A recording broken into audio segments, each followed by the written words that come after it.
Shalom Betani Kids, selamat hari Minggu. Jangan lupa ibadah ya. Hari ini kita akan memuji Tuhan bersama Kak Julin dan Kak Vera. Dan kita akan mendengarkan kebenaran firman Tuhan yang disampaikan oleh Kak Efraim. Dan jangan lupa ada Zoom meeting setiap hari Kamis jam 7 malam. Ibadah ini dapat disaksikan di Betani Kids, Kota Madiun. Happy Sunday and God bless you. Jumpa lagi bersama Kak Vera dan Kak Julin. kita ibadah lagi yuk. Tapi sebelumnya jangan lupa ya, absen di kolom komentar tulis nama dan nomor kelas. Yuk kita berdoa dulu sebelum memulai. Tuhan Yesus, terima kasih kami bisa berkumpul pada hari ini untuk ibadah online bersama-sama. Tuhan Yesus pimpin dari awal, pertengahan hingga akhirnya. Di dalam nama Tuhan Yesus kami sudah berdoa dan mengucap syukur. Haleluya, amin. Nah, jadi sekarang kita mau memuji Tuhan dengan semangat ya. Yuk semuanya bangkit berdiri.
Dikasihi Tuhan Kak Julin. Bener Kak Vera, terlebih diri kita dan anak-anak Betani Kids semuanya. Betul sekali, kasih Tuhan tak pernah berubah dari dulu, sekarang sampai selamanya. Yuk semangat lagi ya memuji Tuhan.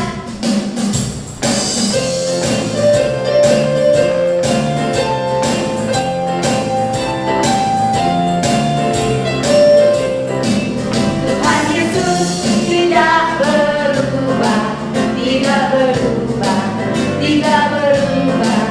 Tuhan Yesus tidak berubah, tak berubah selama-lamanya. Haleluya, haleluya, haleluya, haleluya, haleluya, haleluya, haleluya. Tuhan Yesus tidak berubah, tidak berubah, tidak berubah. Tuhan Yesus tidak berubah, tak berubah selama-lamanya. Haleluya, haleluya, haleluya, haleluya, haleluya, haleluya, haleluya. Yang percaya katakan amin. Anak Betani Kids hebat-hebat. Ya, tetap hidup dalam kebenaran firman Tuhan dan berani tampil beda.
Aku berdoa dalam nama Yesus.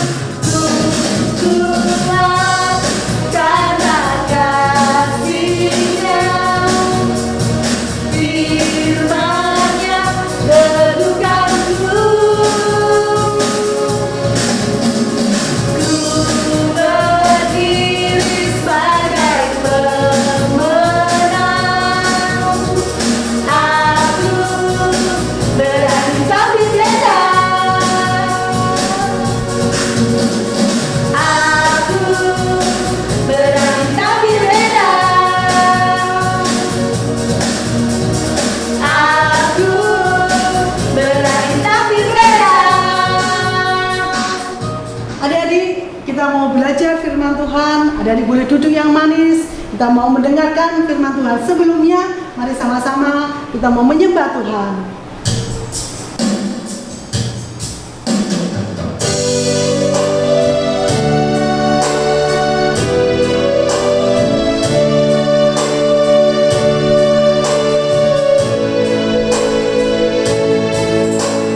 God will make a way where there seems to be no way.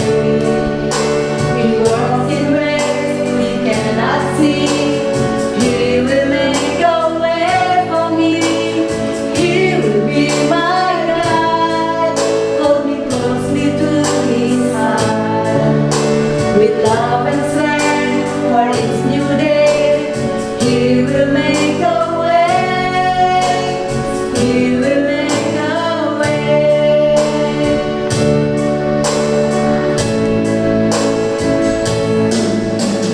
God will make a way where there seems to be no way. He works in ways we cannot see. He will make a way for me.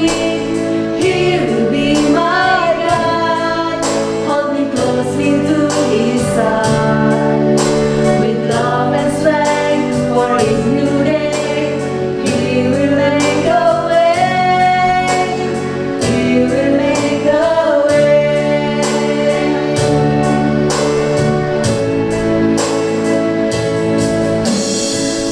Buka jalan saat tiada jalan.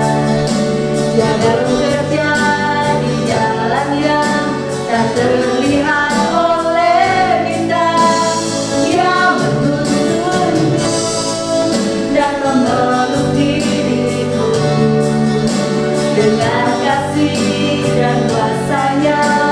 Dia buka jalan, Dia buka jalan dengan kasih dan kuasa-Nya. Dia buka jalan, Dia buka jalan dengan kasih dan kuasa-Nya. Dia buka jalan, Dia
Yesus, kami bersyukur Engkau sudah menyertai ibadah kami. Tuhan, sebentar kami mau belajar tentang firman-Mu. Beri kami hati yang rela mau mendengar, telinga yang mau mendengarkan firman-Mu Tuhan. Tuhan, terima kasih Tuhan. Tuntun kami Tuhan untuk kami memahami, tuntun kami Tuhan untuk kami mengerti. Dan di dalam nama Tuhan Yesus, kami setiap anak-anak Betani Kids siap mendengarkan firman-Mu. Haleluya. Amin. Shalom anak-anak Betani Kids, shalom adik-adik semuanya. Ketemu lagi bersama dengan kakak di sini untuk mendengarkan satu kebenaran firman Tuhan. Gimana kabarnya? Saya harap, kakak harap kita semuanya dalam keadaan sehat, baik-baik semuanya, amin. Nah, kita akan mendengarkan satu kebenaran firman Tuhan, tapi sebelumnya kita berdoa. Tuhan Yesus, kami akan mendengarkan firman-Mu, urapi hamba-Mu yang akan menyampaikan firman-Mu, dan anak-anak sekolah minggu yang akan mendengarkan seluruh kebenaran firman-Mu. Tuhan, terima kasih, urapi kami semua. Dalam nama Yesus, haleluya, amin. Nah, adik-adik yang dikasihi Tuhan, pada pagi hari ini kita akan mendengarkan suatu kebenaran firman Tuhan dengan satu judul, yaitu mujizat itu nyata. Mujizat itu nyata. Jadi mujizat itu nyata atau masih nyata sampai sekarang. Amin. Nah, adik-adik yang dikasihi Tuhan, mujizat dalam bahasa Ibrani itu ada dua macam. Yang pertama menggunakan kata od yang memiliki arti tanda, bukti, keajaiban. Nah, misalnya dulu pada zaman penjajahan, ketika bendera merah putih dikibarkan, itu adalah tanda bahwa negara Indonesia merdeka. Nah, kemerdekaan ini membawa suatu keajaiban bagi seluruh masyarakat Indonesia. Itulah yang menjadi arti dari kata od, tanda yang membawa suatu keajaiban. Nah, yang kedua, kata mompet yang memiliki arti suatu keajaiban atau suatu peristiwa yang ajaib, yang di luar dugaan manusia, yang di luar akal manusia, di mana seseorang itu tidak sanggup, tapi dia tiba-tiba bisa mengalaminya, dan itu suatu yang ajaib. Nah, jadi ada dua, sebagai tanda yang membawa keajaiban, dan yang kedua sebagai tanda, sebagai suatu peristiwa yang ajaib. Nah, adik-adik yang dikasihi Tuhan, suatu peristiwa yang ajaib yang akan kita pelajari ini adalah kita ambil dari satu contoh tokoh Alkitab, yaitu Musa. Mujizat apa sih yang pernah Musa lakukan selama pelayanannya di Alkitab, dalam Alkitab?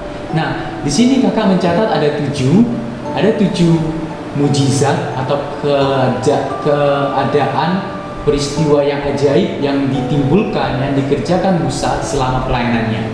Ada 7. Nah, ketujuh hal ini akan kita ketahui dan kita akan mengerti mengapa mujizat-mujizat ini ada, untuk apa maksudnya, apa tujuannya daripada mujizat-mujizat yang dilakukan oleh Musa, yang dilakukan oleh Tuhan melalui Musa. Nah, di sini ada 7. Yang pertama, Musa mengubah tongkat menjadi ular. Dan ketika Musa memasukkan tangannya ke dalam kantong, maka tangannya itu berubah menjadi putih dan kena kusta. Dan ketika dia masukkan kembali, maka sembuh kembali tangannya. Lalu air sungai Nil berubah menjadi darah. Nah, peristiwa ini bisa kita lihat dalam Keluaran 4 ayat 1-9. Jadi peristiwa mujizat yang pertama yang dilakukan oleh Musa ada di Keluaran 4 ayat 1-9, di mana di sana Musa mengubah tongkatnya menjadi ular, lalu tangannya kena kusta, terus bisa sembuh kembali, lalu air dari sungai Nil berubah menjadi darah. Nah, apa maksud dari mujizat ini? Mujizat ini memiliki maksud sebagai tanda untuk percaya kepada perkataan firman Allah. Jadi, mujizat di sini yang dinyatakan oleh Tuhan melalui Musa sebagai tanda untuk percaya kepada firman Tuhan. Pada waktu itu, Musa disuruh Tuhan untuk membawa bangsa Israel, diberikan suatu tugas membawa bangsa Israel ke tanah Kanaan. Tapi Musa tidak percaya diri, dia merasa tidak mampu. Bahkan dia merasa takut nanti ditolak oleh bangsa Israel. Makanya Tuhan kasih mujizat ini supaya Musa percaya bahwa yang menyuruh dia, yang mengutus dia kepada bangsa Israel adalah Tuhan. Bahwa Tuhan akan memberikan kebebasan. Bahkan orang Israel pun dituntut untuk percaya kepada Musa sebagai nabi. Nah, mujizat ini adalah sebagai tanda untuk percaya. Adik-adik kalau mengalami suatu mujizat, jangan-jangan itu adalah tanda supaya kita lebih percaya lagi kepada Yesus. Kalau adik-adik pernah mengalami atau melihat suatu mujizat, suatu keajaiban, jangan-jangan itu adalah suatu tanda bagi kita untuk lebih percaya lagi kepada Tuhan Yesus. Nah, yang kedua, peristiwa yang kedua adalah tongkat Musa yang telah berubah menjadi ular. Tongkat Musa yang telah berubah menjadi ular itu menelan tongkat-tongkat ahli-ahli sihir Mesir yang juga telah menjadi ular. Nah, terus ada 10 tulah. Nah, peristiwa yang kedua ini bisa kita lihat dalam Keluaran pasal 7 ayat 14 sampai dengan pasal 10 ayat 29. Dan juga pasal 12 ayat 29 sampai 33. Ini adalah satu peristiwa Musa mengadakan 10 tulah, dan di mana di sana Musa mengalahkan ahli-ahli sihir Mesir. Nah, mujizat ini apa maksudnya? Nah, maksud daripada mujizat yang kedua ini adalah sebagai tanda untuk bertobat. Siapa yang harus bertobat di sini? Yaitu Firaun. Firman Tuhan menuliskan di sini supaya Firaun itu sadar dan Firaun bisa membebaskan bangsa Israel, membiarkan bangsa Israel pergi dari tanah Mesir. Nah, jadi mujizat yang kedua ini adalah sebagai tanda untuk bertobat bagi Firaun, bertobat bagi orang-orang yang belum percaya. Nah, adik-adik, ketika mengalami mujizat yang kedua, jangan-jangan itu adalah tanda bagi kita supaya kita bertobat daripada kesalahan kita, daripada perbuatan-perbuatan jahat yang pernah selama ini kita lakukan. Nah, yang ketiga, peristiwa yang ketiga yaitu dalam Keluaran 14 ayat 21 sampai 22, di mana di sana Musa membelah Laut Merah. Wow, ajaib. Ajaib bukan? Ya, ajaib. Ketika itu bangsa Israel ketika sudah keluar dari tanah Mesir, mereka dikejar oleh tentara-tentara Firaun. Tetapi jalan yang mereka tempuh itu tidak ada jalan keluar, sebab di sebelah kanan kiri mereka itu banyak pegunungan, padang gurun yang luas, dan di depan mereka adalah Laut Merah. Jadi supaya mereka dapat menghindar dari tentara-tentara Firaun, satu-satunya jalan adalah melewati Laut Merah. Tapi laut ini tidak bisa diseberangi. Mereka tidak punya perahu, mereka tidak punya sampan pada waktu itu. Jadi mereka harus lewati. Nah, hanya satu jalannya, yaitu melalui mujizat yang dikerjakan Tuhan melalui Musa, yaitu dengan cara Musa memukul Laut Merah sehingga Laut Merah itu terbelah menjadi dua. Nah, ketika sudah terbelah menjadi dua, maka bangsa Israel, firman Tuhan katakan, melewati Laut Merah dengan tanah yang kering. Nah, itu adalah suatu mujizat yang besar yang dilakukan oleh Tuhan melalui Musa. Nah, apa maksud daripada mujizat ini? Peristiwa yang ketiga ini memiliki maksud, yaitu untuk memberi kebebasan atau kelepasan. Bangsa Israel terikat dari bangsa Mesir. Nah, ketika mereka menyeberangi Laut Merah, mereka melewati Laut Merah ini, maka mereka diberikan Tuhan kebebasan, kelepasan daripada perbudakan Mesir. Adik-adik, sekarang adik-adik punya keterikatan apa yang bisa membuat adik-adik itu tidak bisa luas, tidak bisa bebas untuk beraktivitas, tidak bisa bebas untuk mengerjakan sesuatu, apalagi untuk beribadah kepada Tuhan. Mungkin adik-adik saat ini terikat kepada perbuatan nakal yang nggak bisa dilepaskan, ataupun suatu dosa yang tidak bisa, yang sering kali kita masih bisa lakukan, ataupun mungkin masih terikat dengan game, dengan dunia game yang membuat mungkin adik-adik malas untuk mengerjakan tugas, malas untuk mengerjakan suatu pekerjaan yang disuruh oleh mama, orang tua. Nah, kita perlu yang namanya pembebasan, kelepasan daripada Tuhan. Bisa nggak? Bisa, yaitu lewat pertolongan Tuhan, mujizat Tuhan. Nah, ketika kita mengalami suatu kebebasan, kelepasan daripada Tuhan, itu yang namanya juga mujizat.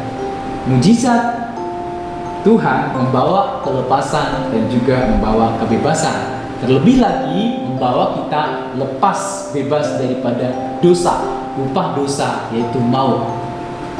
Nah, peristiwa yang keempat, yaitu dalam Keluaran pasal 15 ayat 22 sampai 25, di mana di sana Musa mengubah air yang pahit menjadi manis. Nah, ketika itu adik-adik, ketika mereka selesai melewati Laut Merah, mereka tiba di suatu tempat. Nah, ketika di tempat itu mereka ingin minum, ternyata mereka nggak temukan air. Nah, hanya ada satu air, yaitu air, tapi airnya pahit. Nah, satu-satunya cara untuk mereka bisa memuaskan kehausan mereka adalah minum, tapi airnya nggak ada. Air yang ada hanyalah pahit. Lalu Tuhan menyuruh Musa mengambil satu tongkat, satu kayu, memasukkannya ke dalam air, sehingga air itu menjadi manis, sehingga mereka bisa minum. Nah, mujizat ini dilakukan oleh Tuhan supaya bangsa Israel melihat suatu keadaan yang berubah.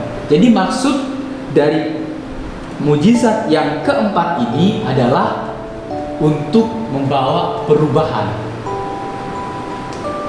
untuk memberi perubahan. Jadi mujizat itu juga memiliki maksud adalah membawa suatu perubahan dari keadaan yang pahit menjadi keadaan yang manis, dari keadaan yang buruk menjadi keadaan yang baik, dari keadaan yang susah menjadi suatu keadaan yang nyaman, menyenangkan.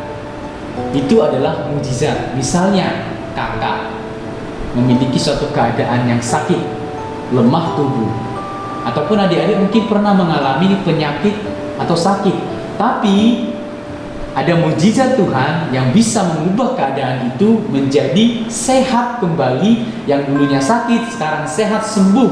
Nah, itu adalah suatu perubahan yang dilakukan oleh Tuhan. Itu adalah mujizat. Yang kelima, peristiwa yang kelima, yaitu dalam Keluaran pasal yang ke-16, di mana di sana Tuhan melalui Musa memberikan bangsa Israel makanan, yaitu mana, yaitu roti dari surga, dan juga daging, yaitu burung puyuh, dengan cara yang ajaib. Jadi ketika itu bangsa Israel bersungut-sungut, berdoa, berseru kepada Tuhan, bersungut-sungut, berseru, Tuhan, kami mati di sini di padang gurun ini, kami nggak punya makanan. Makanya ketika mereka bersungut-sungut kepada Tuhan, dalam seruan mereka, Tuhan bilang, aku akan memberikan mereka makanan. Aku sudah mendengar seruan mereka, aku sudah mendengar sungut-sungut mereka. Nah, walaupun mereka bersungut-sungut, Tuhan tetap dengar, ya. Nah, Tuhan memberikan mereka makan, yaitu Tuhan memberikan roti dari langit, dari surga pada pagi hari, dan Tuhan membawa burung puyuh itu terbang ke arah mereka pada sore hari, sehingga mereka bisa makan roti dan juga bisa makan daging. Jadi mereka nggak kelaparan, adik-adik. Nah, apa maksud daripada mujizat ini? sesuatu yang ajaib ini, yaitu di sini menunjukkan bahwa Tuhan yang kita sembah adalah Tuhan yang mau menjawab doa, mau menjawab setiap seruan kita. Jadi mujizat ini adalah sebagai jawaban atas seruan, atas sungut-sungut daripada bangsa Israel. Nah adik-adik, ketika adik berseru kepada Tuhan, berdoa kepada Tuhan, terus Tuhan menjawab doa adik-adik, itu adalah mujizat. Itu juga mujizat. Ketika kita berdoa, terus Tuhan jawab doa kita, itu adalah mujizat. Mujizat yang daripada Tuhan. Nah, yang keenam, peristiwa yang keenam, yaitu dalam Keluaran pasal 17 ayat 1 sampai 7. Di sana Musa dapat mengeluarkan air, memancarkan air dari gunung batu.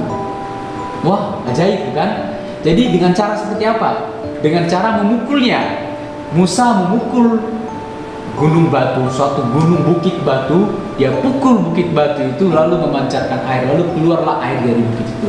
Itu kenapa? Karena pada waktu itu bangsa Israel dalam kehausan. Jadi adik-adik perlu tahu ya, bahwa bangsa Israel setelah keluar dari Laut Teberau, mereka itu berada dalam padang gurun. Nah, di padang gurun itu panas pada waktu siang hari, dan pada malam hari itu sangat dingin. Jadi mereka pada siang hari itu sering sekali kehausan. Nah, sedangkan mereka sendiri harus berjalan terus di padang gurun. Nah, dalam perjalanan mereka selama di padang gurun itu, mereka tidak temukan air, jarang sekali mereka temukan air. Nah, ketika mereka kehausan, suatu peristiwa ini menunjukkan mereka kehausan, lalu Tuhan memerintahkan Musa untuk memukul, sehingga keluarlah air, mereka bisa minum. Nah, maksud dari peristiwa ini apa? Nah, ketika itu bangsa Israel bersungut-sungut kepada Tuhan. Mereka katakan begini, Tuhan, kenapa Engkau bawa kami ke padang gurun ini untuk mati kehausan? Engkau membawa kami ke tempat ini supaya kami sekeluarga, anak-anak kami, kambing domba kami bisa mati di tempat ini. Adakah Tuhan di sekeliling kami ini yang bisa menolong kami? Di mana Tuhan? Nah, jadi seperti itu. Mereka itu seolah-olah menyalahkan Tuhan, mencobai Tuhan. Di mana Tuhan yang kami sembah? Kok kami dibiarkan kehausan seperti ini? Nah, makanya Tuhan datang melalui kuasanya yang dia nyatakan kepada Musa, yaitu dengan menyatakan mujizat mengeluarkan air daripada bukit batu. Nah, maksud daripada mujizat ini adalah untuk menyatakan kuasa Tuhan, kuasa kebesaran Tuhan. Jadi adik-adik harus ingat, ketika kita mengalami mujizat, yang besar itu bukan kita, yang dimuliakan itu bukan kita, ataupun yang mendoakan kita mungkin, ataupun hamba Tuhan pendeta yang mendoakan kita, bukan dia yang besar, bukan hamba Tuhan itu yang dimuliakan, tapi yang besar adalah Tuhan. Yang besar adalah Tuhan, yang dimuliakan adalah Tuhan. Nah, ketika itu Musa ketika selesai memukul bukit batu ini, dia berkata, bukan saya, tapi Tuhanlah yang menyatakan mujizat ini. Nah, peristiwa ini bisa adik-adik baca dalam Keluaran pasal 17 ayat 1 sampai 7. Nah, peristiwa yang terakhir atau peristiwa yang ketujuh yaitu dalam Keluaran 21 ayat 4 sampai 9. Di sana waktu itu bangsa Israel bersungut-sungut lagi nih kepada Tuhan. Bersungut-sungut kepada Tuhan, memberontak kepada Tuhan, sehingga pada waktu itu Tuhan membuat mereka digigit ular. Jadi setiap orang yang digigit ular itu mati. Nah, ketika peristiwa itu terjadi, dan pada waktu itu Musa berkata kepada Tuhan, Tuhan, kalau begitu nanti umat-umatmu ini banyak yang meninggal, binasa. Nah, sehingga pada waktu itu Tuhan berkata kepada Musa, Musa, buatlah satu tongkat dan buatlah suatu ular, patung ular, lalu ular itu kamu gantungkan di tongkat itu, di tiang itu. Jadi Musa membuat suatu tiang di mana tiang itu ada gambar ularnya. Tiang itu ada gambar ularnya. Jadi setiap di atas tiang itu ada gambar ular. Jadi setiap orang yang digigit ular ketika melihat tiang yang ada ularnya, mereka sembuh. Mereka bisa hidup kembali. Nah, ini adalah satu peristiwa yang menakjubkan. Apa maksud daripada mujizat yang terakhir ini? Maksudnya adalah memberi keselamatan dan memberi kehidupan. Jadi, mujizat itu juga memberi keselamatan dan juga memberi kehidupan. Dalam Yohanes pasal 3 ayat 14 sampai 15 di sana dikatakan begini. Yesus berkata, sama seperti bangsa Israel yang melihat kepada ular, mereka mendapatkan hidup mereka kembali. Demikian juga dengan orang-orang yang melihat kepada Yesus yang disalib, mereka juga memperoleh hidup yang kekal. Nah, adik-adik yang dikasih Tuhan, di sini kakak tadi sudah jelaskan ada 7 mujizat dan juga maksud-maksudnya. Yang pertama adalah maksud mujizat yang pertama adalah sebagai tanda supaya kita percaya kepada Tuhan. Mujizat itu yang kedua sebagai tanda supaya kita mungkin bisa bertobat. Yang ketiga, mujizat itu adalah sebagai suatu hal yang memberi kita kebebasan dan kelepasan. Dan yang keempat, mujizat itu membawa suatu perubahan kepada kita.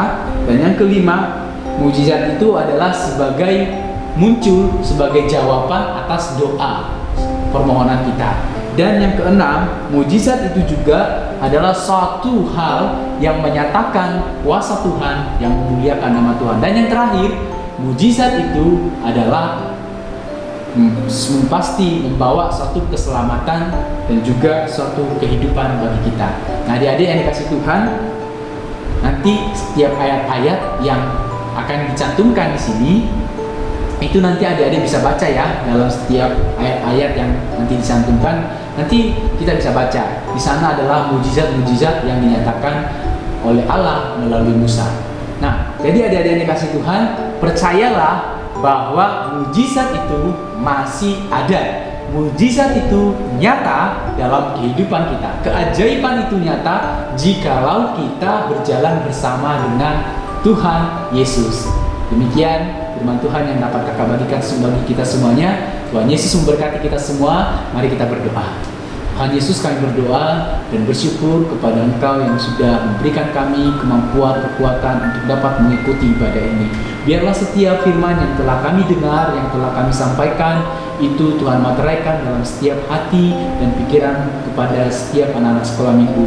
Terangi hati mereka Tuhan, terangi pikiran mereka untuk memahami semua kebenaran firman Tuhan ini. Dan semakin kami percaya bahwa Allah yang kami sembah adalah Allah yang luar biasa, yang sanggup melakukan keajaiban demi keajaiban dalam setiap kehidupan kami. Terima kasih Tuhan Yesus, kami berdoa dan bersyukur dalam nama Tuhan Yesus kami berdoa. Amin. Wah, firman Tuhan hari ini luar biasa. Ya Kak Vera, adik-adik juga harus selalu percaya bahwa mujizat Tuhan itu ada. Pasti? Pasti Kak Vera. Sip. Oke, sekarang adik-adik jangan lupa ya untuk like, comment, share, and subscribe channel YouTube kita, Tani Kids Kota Madiun. Sekarang bangkit berdiri semuanya. Kita memuji Tuhan lagi ya. Yang semangat. Ayo yang masih duduk, berdiri, semangat.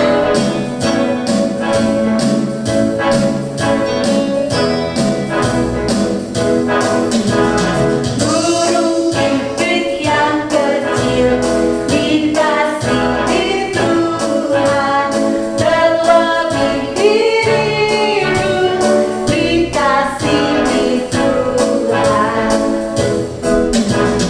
Bunga bakung di padang diberi keindahan, terlebih dirimu dikasih di Tuhan. Burung pipit yang kecil dikasih di Tuhan, terlebih dirimu